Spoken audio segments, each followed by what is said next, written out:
হে বন্ধু, ক্ষুধা নয়, সম্মান বেছে নাও।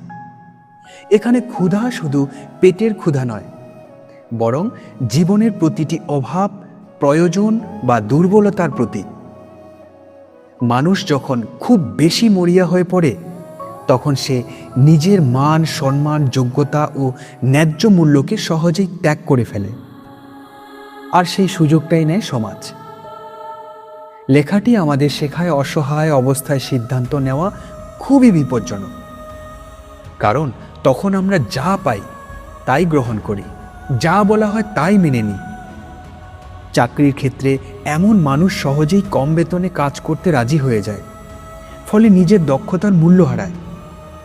সম্পর্কের ক্ষেত্রেও একই কথা প্রযোজ্য।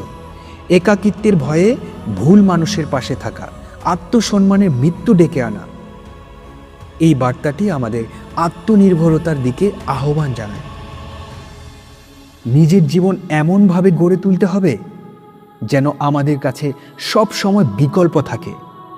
তার মানে হলো দক্ষতা বাড়ানো, আর্থিকভাবে প্রস্তুত থাকা, মানসিকভাবে দৃঢ় থাকা, নিজের মূল্য বোঝা। যখন কারো হাতে বিকল্প থাকে, তখন সে সহজে ঠকে না, কেউ তাকে ব্যবহার করতে পারে না। অতএব জীবনে ক্ষুধা থাকতে পারে, তা উন্নতির, ভালোবাসার বা সুযোগের হতে পারে, কিন্তু সেই ক্ষুধা যেন কখনো আত্মসম্মানকে গ্রাস না করতে পারে। মরিয়া নয়, স্বাবলম্বী হও। আত্মসম্মান হারিয়ে নয়, নিজের ব্যক্তিত্বকে বজায় রাখো। তবেই জীবন সার্থক।